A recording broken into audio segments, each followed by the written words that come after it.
Oke, Kak Hanum tadi kan bicara tentang membuat tren yang bisa membahayakan keamanan. Nah, ini relate banget dengan pembahasan kita hari ini, yaitu etika bermedia sosial. Nah, untuk Kak Rara boleh utarakan pendapat tentang etika bermedia sosial. Diskusi etikanya itu bagus, dia kan konten menguntungkan dirinya sendiri. Kalau misalnya dia ketabrak, itu kan etika bermotornya itu salah. Jadi kalau mau konten tuh gak apa-apa gitu, cuman yang bagus-bagus aja, yang nggak sampai mengakibatkan orang lain terluka gitu. Tapi kan dia ingin untuk terlihat keren. Nah, untuk terlihat keren supaya bisa Kalau pengen keren ikut Red Bull aja. nggak, maksudnya kan kepengen keren, pengen dilihat yang lebih berbeda dari orang lain trennya kan. Nah, gimana sih maksudnya untuk mencegah supaya mereka itu tidak sampai seperti itu?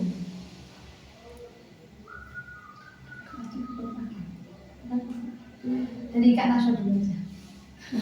mungkin bisa menurut saya mungkin bisa sesekali membuat konten, tapi yang jangan sampai membahayakan diri kita sendiri.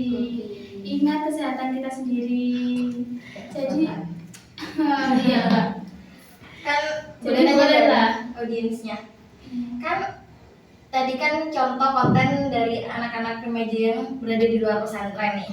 Nah, rata-rata kalau konten yang berasal dari ponpes sendiri tuh apa biasanya yang biasa diposting di media sosial, baik itu di lingkungan pondok atau setelah anak-anak tuh liburan? Oke, boleh. Coba boleh nggak dijawab? coba ulangi lagi pertanyaannya Kak Hanum. Konten luar pondok. Kan tadi kan berasal dari konten luar pondok di referensinya yang kita bahas. Nah, terus saya mau lihat apakah di ponpes juga ada konten negatif. Sebenarnya bukan negatif, cuma yang etika yang kurang gitu loh, ketika anak-anak santri menggunakan media sosial pakai SWOT ya, sosial. Apakah ada yang seperti itu juga atau rata-rata sudah taat dengan etika gitu, taat dengan aturan? Menurut saya sih kalau kita sebagai santri menggunakan media sosial itu cukup yang berguna saja. Mungkin di luar pondok ya kan, kalau di dalam pondok selalu baik insya Allah. Betul Kak? Insya Allah betul. Terus gimana kalau kakaknya tiba-tiba ya melihat anak santri pas pulangan tiba-tiba bikin velocity, JJ, terus tiba-tiba bertemu dengan pacarnya foto sandar gini, itu gimana pendapat Ningnya sendiri gitu loh? Apakah nanti dia akan menimbulkan perspektif negatif masyarakat terhadap santri sendiri atau oh iya, atau pendapat kayaknya Kak, oh rumah aja kan maklum dia pulangan juga. Kayak itu gimana? Menurut saya sih sangat berpengaruh Terhadap terhadap masyarakat terhadap iya. santri. Kata-kata santri itu memang negatif. Iya. Udah negatif, sensitif banget. Sensitif. Santri kan dari orang-orang kan, oh anak ini beragama, beretitut sesuai dengan pattern agama. Tapi kalau misalnya seperti itu ya tergantung anaknya sendiri. Kan biasanya ada ditindaklanjuti kan kayak gitu. Oke, makasih Kakak Najwa. Oke, kalau gitu saya mau tanya-tanya lagi nih ke Kak Hanum. Gimana sih kalau biasanya kan teman-teman sekolah kita nih kalau lagi marah, lagi nggak mood, suka bikin story. Nah, story catatan-catatan yang biasanya mengungkapkan isi hati. Nah, biasanya kan itu menyindir. Nah, konsepnya menyindir. Itu gimana itu ya? Gimana apanya? Maksudnya dampak negatifnya apa dampak positifnya untuk diri sendiri atau orang lain? Ya, itu. Menurut saya kalau hanya sekedar mengekspresikan perasaannya sendiri ya itu belum termasuk dampak negatif untuk dia sendiri bahkan orang lain. Nah, kalau sudah masuk kayak cyberbullying, kayak masuk untuk menyudutkan orang yang di media sosial itu sudah negatif banget sih. Biasanya itu dari kolom komentar. Nggak komentar aja, ada konten kan ada yang menghujat. Iya, konten juga menyulut emosi para netizen juga ada banyak. Dosa itu ya. Dosa ya Kak ya? Sama. Oh sangat. Nanti masuk neraka nggak Kak? Masuk Iya, jari nggak sih? sampai dosa jari ya kan dibaca Tapi oleh kan orang. nggak selamanya konten ataupun medsos itu negatif. Rata-rata konten atau apa ya, media sosial itu bisa memberikan peluang pada kita loh. Kayak konten sekarang tuh di Instagram, TikTok itu banyak banget kayak pelatihan soal SNBT, terus peluang-peluang kerja, peluang-peluang Cari informasi. Iya, bisa untuk sebagai ya sarana kita mencari informasi, mencari ilmu pengetahuan baru juga bisa banget dari media sosial. Menurut kakaknya kalau kita kan sebagai santri apa bisa mengikuti tes seperti SNBP, SNBT? Bisa banget. Kenapa? Kenapa? Iya. Ya karena SNBP itu diakses lewat internet, jadi kita nggak perlu kemana-mana. Jadi kakaknya kemarin ikut apa enggak? Alhamdulillah daftar, tapi di pertengahan jalannya ada sebuah hambatan kendala. Jadi mungkin Mungkin rezekinya kakak iya nanti mungkin kapan-kapan insya Allah ya Allah semoga Langsung iya ke bisa prof. Iya. apa prof itu Habisnya S3.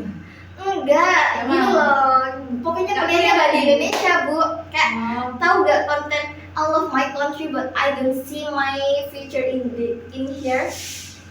Kayak aku cinta negara tapi aku nggak melihat masa depanku di sini. Jadi kontennya tuh kita harus keluar. Karena ya udah rusak sih kalau kita bagi konten. Dan sekarang. Ternyata yang rusak bukan kita doang, negaranya. Nah, lanjut ke masalah privasi. Sekarang kan lagi tren tuh oversharing, apa aja diposting. Dari lokasi sekolah, curhatan keluarga, sampai foto KTP buat tren-trenan. Bahayanya apa sih Kak buat kita yang bagi pelajar? Itu bisa mengakibatkan hacker ya. Hacker kan orang jahil. Kadang ada orang yang dibayar buat oh itu Kak dilacak ya. Itu soalnya pernah sama saya tapi pernah bertengkar. Jadi bertengkarnya tuh legend lewat online. Iya. Itu Tanpa menyentuh, saya nggak sampai tapi. sangat membahayakan kita sendiri ya. Soalnya apa? Ada yang bilang oversharing tuh di sisi lain tuh banyak negatif, tapi ya kadang ada positifnya juga nih. Kan kita misalnya oversharing kayak daily activity, terus kehidupan kita sehari-hari gimana, tapi itu kadang kalau kita menggunakan secara positif itu bisa membangun nilai terhadap diri kita sendiri gitu loh. Jadi kita kayak orang lain dari kita tuh wah gila sih anak ini rajin, anak ini pinter, anak ini bisa gitu loh, sehebat ini. Jadi bisa ditiru. Jadi kalau oversharing yang negatif mungkin pasti banyak lah ya, dan itu harus dihindari sih. Jadi keren itu bukan berarti harus buka-bukaan atau buka privasi gitu ya? Enggak harus Kak. Terus, oke. Satu lagi nih Kak, masalah sharing berita. Kadang di grup kelas ada yang kirim berita heboh.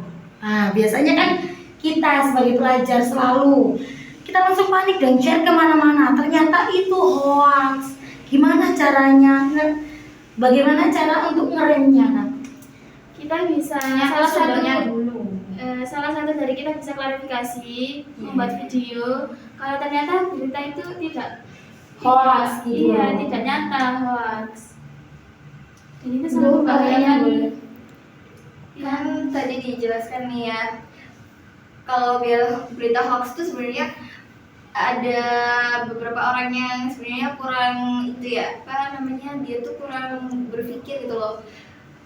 Ada yang langsung percaya, ada yang berpikir. Nah yang langsung percaya nih dia apa gak mikir gitu ya kan, berita ini sebenarnya benar nggak ya, kayak Masa sih gitu? Harusnya kita tuh sebagai pengguna medsos yang bijak itu, kita tuh harus tahu dulu beritanya itu asli apa enggak, harus kita selidiki lagi, harus kita riset lagi.